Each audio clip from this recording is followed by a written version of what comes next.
Hey, so I'm here with Rick Stock, owner of Unity Strength and Conditioning. I'm going to be asking him a few questions so everyone can get to know him a little bit better.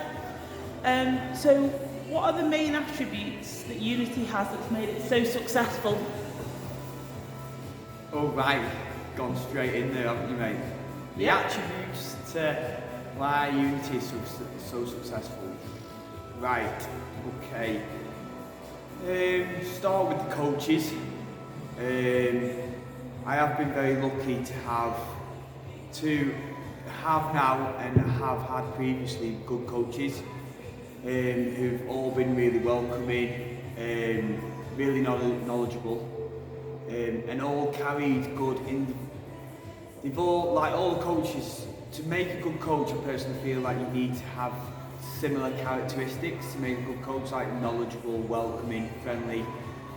But it's nice that like everyone carries their own individual characteristics as well. So, but in terms of those core characteristics, all the coaches that I have had and do currently have, all share those similarities. So, especially nowadays, like with Tom, George, Ben, Katie, they're so welcoming, they're so friendly. They're really good at getting down onto everyone's individual. Like, if someone's a little bit like intimidated, because it can be intimidating. They scale everything down. They look after the new guys. So I think that's a big attribute to a successful gym in terms of trusting the people that also represents your gym, like the coaches. So I'd have to say that was the first thing that I thought about. I think the biggest thing that I pride myself on with Unity is the members, and going back to having the coaches very like welcoming.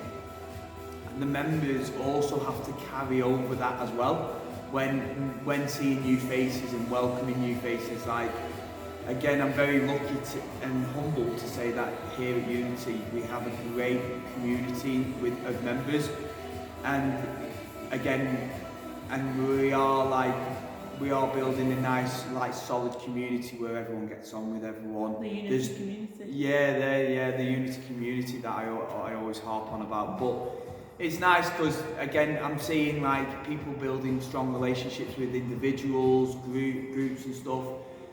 And I'd like to confidently say there's no cliques or anything like that. There's competition within classes, and that's good, but it's like a friendly, more controlled competition. Like, at the end of the day, everyone like congratulates everyone in terms of training hard. Everyone pushes everyone hard, and whenever I go to comps or external events and I talk to people about Unity, one of the first things they do say is what a welcoming environment we have here, and that's a massive kicker for me as the owner. So again,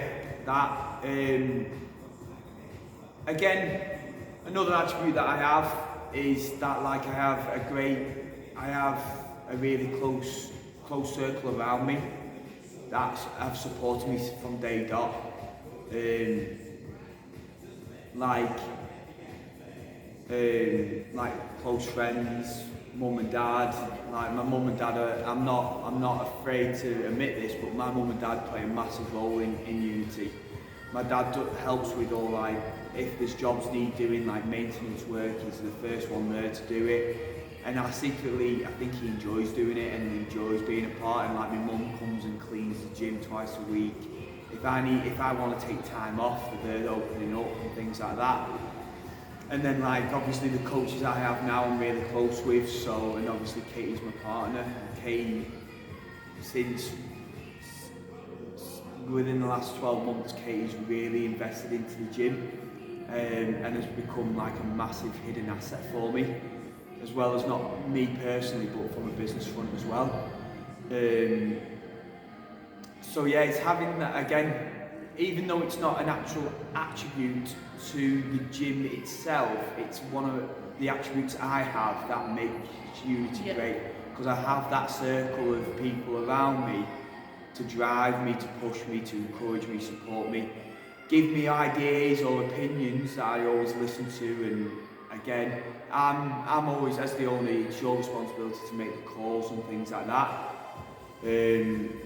You make the decisions and stuff, but then I always listen to those ones. I always make sure that like I ask for their opinions and things like that. So that's a massive kicker, because I've often thought, should we do this, whereas a few of them have said no, let's not. So I've listened to them, and they've made the right call. So not the right call, but they had the right opinion on things and stuff like that. So like you take their opinion on board.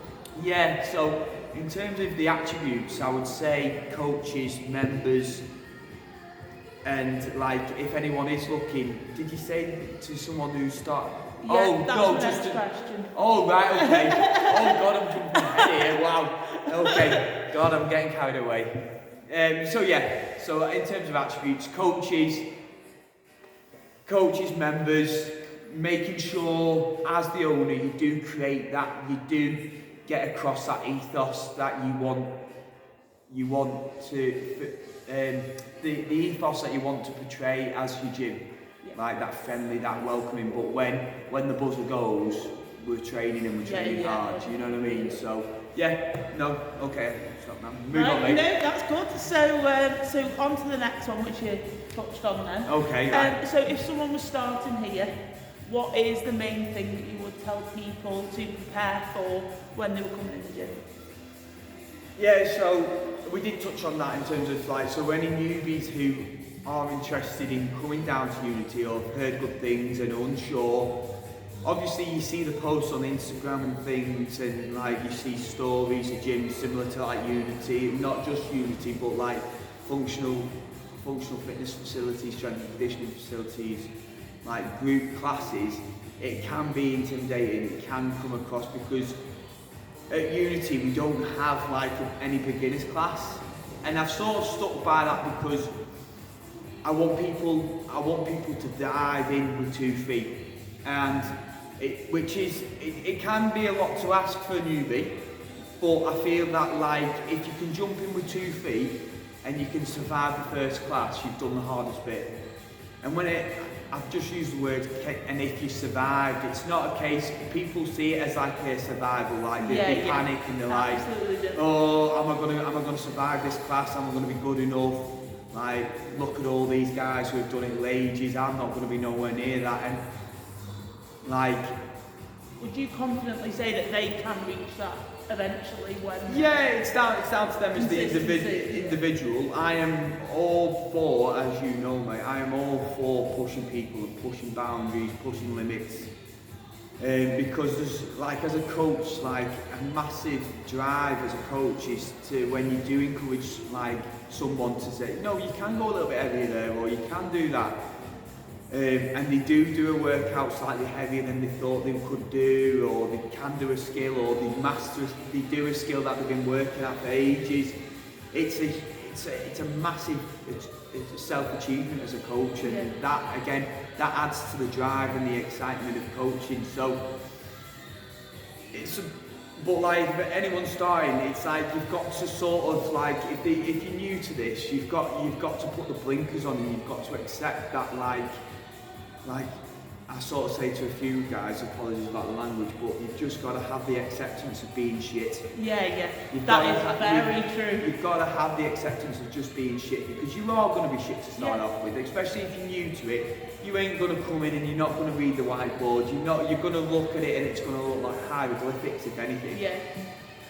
But I just say, look, if you can just take 2 or 3 things out of that session, like if it's a movement, if it's the way we've described things, or if it's a few things that we've maybe focused on in the class, then you've won and you've gone out of the session, and then, but you've got to, that doesn't mean one session and done and you're right in. You've got to give it a month, you've got to give it 4 to 6 weeks of coming, turning up twice a week, even once a week, because it is a consistency, and it becomes like an addiction, and it becomes like something like, okay, well I've done that, what's next? Yeah. What's next? And again, that's similar to me, like I started this very small and it's grown and grown, but then every little goal I achieve, I'm like, right, okay, what's next? Like, I never fear failure, I always fear I have the fear of standing still. Yeah. Don't want to stand still. I want to always keep moving with things, and like same with training. Like obviously, and it's great when like our older members, like, you know, when like, because obviously people get to a certain age and they feel like, oh well, I can't do any of that. Like I'm too old for that. Like someone's told me I'm too old, and it's. But then like we've got loads of members here at Unity who just like.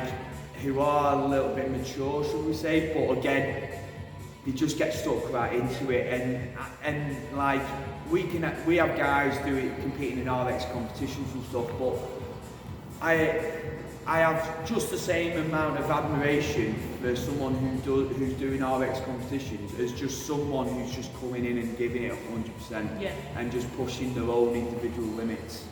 So the big one for me, in terms of for any newbies like looking at coming to like Unity or coming to a similar gym, is you just got to get stuck in. You just got to get stuck in, enjoy the process, enjoy the first, and just remember you ain't gonna be great. You ain't gonna, even if you've done something similar. Every gym's different. We do things very differently to other gyms around in the local area, and I'm not saying we're better than any other gym, like not at all, but again, just because you don't carry a level of arrogancy with it in terms of like, right, okay, well I should be doing that because I've done this and stuff like that. Just come in and get stuck in and enjoy it, you know what I mean? So that leads me to my next question, which is if somebody new was coming in a gym, or even if they'd done something else at a different gym, here do you scale things that they're doing so that they can do it, different abilities can do? Yeah, so we all of our sessions, like everyone who's new always messages for like beginners class, and like I've just said, we don't offer beginners classes, but what I do say to everyone is like, no matter age, ability, strength, everything's scaled to your individual ability. Like in our classes, and like me and the coaches talk about stimuluses in terms of, okay, what's a stimulus, what we're getting out of today's workout. As coaches, are we programming a workout for pure endurance, like conditioning, calories, burpees, body weight? Or are we looking for a heavy barbell to push more of a strength aspect and to build confidence in our members at lifting heavier weights safely and things like that? But again, so everything's scaled and everything's tailored to that individual, whether it's the movement, the weight, the difficulty of the exercise, everything's scaled down in order for that individual to gain the same stimulus as everyone else within that class. So like at Unity, like again, like on the board here, the slogan that I had to start off with was, well, what I started off with and what I like is around the gym always is training together for individual goals. Now, like I've just said, like it's great having like guys like who take it really seriously and wanting to compete and stuff like that.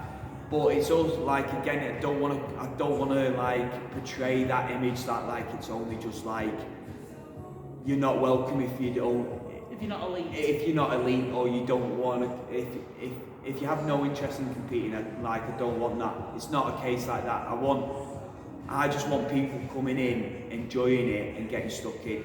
Like we've had a mother and daughter come join recently, and they're brilliant because they come together and they just get stuck in. We go through the movements, right, you're doing this, this and this, and they just send it, but they're still getting the same stimulus as like you or like one of the more elitist RX kind of athletes that we have here.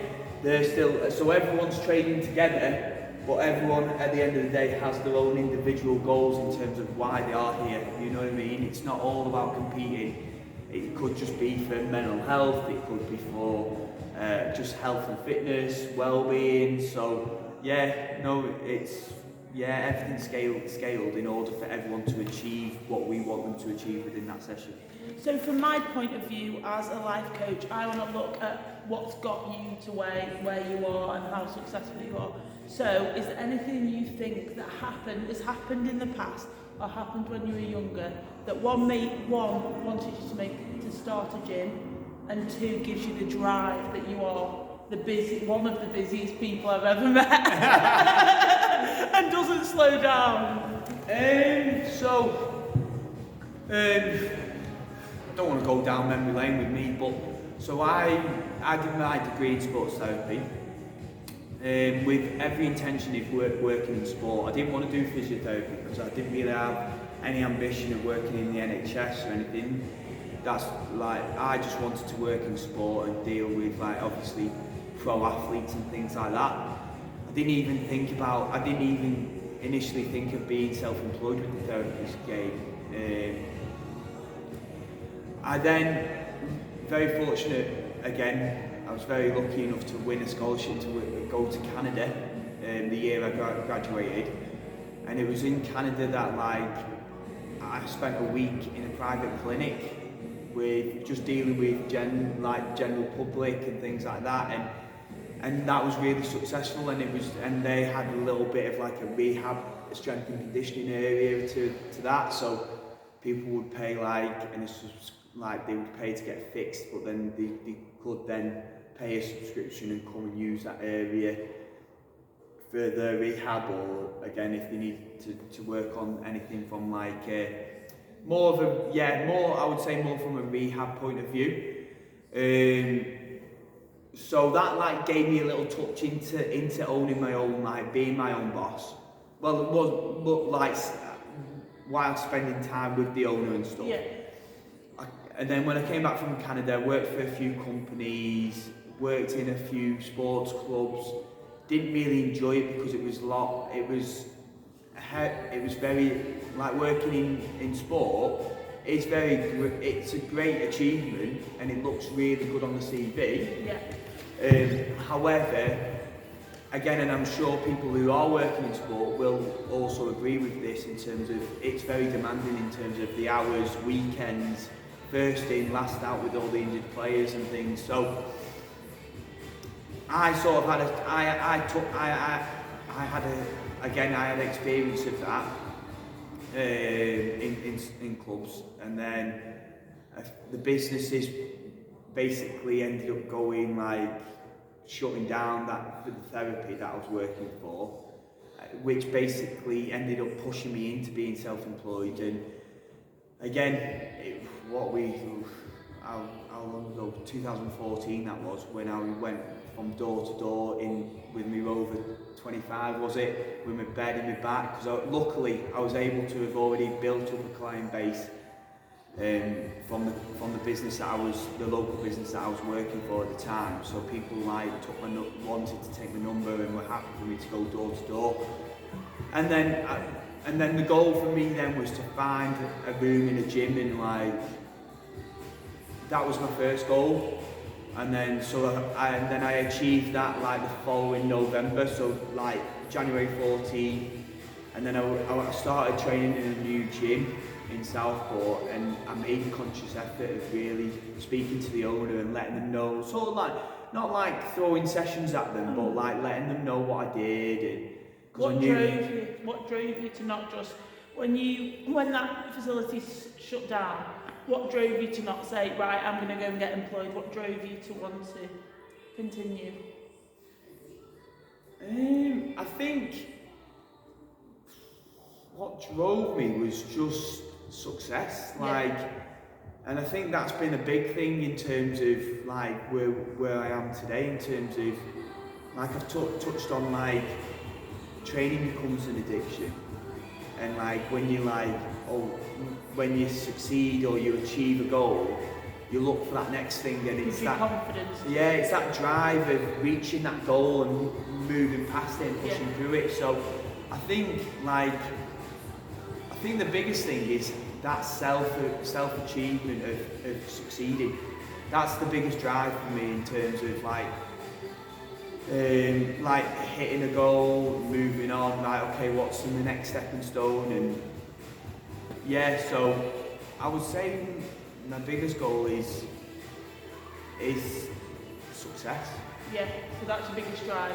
Yeah, sorry, that's my biggest drive in terms of just what, like, when you do, like, patting yourself on the back saying, you know what, well done there, you know, like, I'm like, close friends and family might say that I don't do it enough, but again, it's nice when you do have a moment of He definitely doesn't. A self-realisation of like, yeah, look at what I've done, and but then that just excites me and drives me more. Like as Unity grows, it's not like I'm putting my foot on the brake. It's like it only excites me more to like, right, okay, is there anything we can do to the gym to make it better so we can get like a few more members in, or to make the members more happier? Do we need more kit? That everyone talks about the community, is that am I doing enough for the community? Should we do more social events and stuff? So yeah, no, my biggest drive is succeeding and success. So yeah. And the very last question is, do you have any plans for Unity at the moment over 2023, or are they secret? I'd say yeah, because I'm not one. I don't fear failure, but I don't want to, like, I'm not one for giving away my cards too much, because, like, the whole, like, a bit like, as cliche as it sounds, it's, like, a bit superstitious in terms of, am I going to jinx myself if I start blurring out that, like, it could be, like, bigger and better things on the horizon. But, like, we've just recently achieved the 100 member mark at Unity, which has been, like, my personal milestone with the business, and that's been an awesome achievement. So now you've sort of caught me at a time where I am beginning to start thinking about, right, okay, well, what's next? What's next is, I'm definitely, one thing I will say, Sarah, is I'm not going to stand still, like I said, I've just touched on earlier. Whether that's another smaller facility somewhere else, whether that's maybe moving to a bigger facility somewhere else, there's that option. But I feel that there's still room for some new faces here first. Yeah.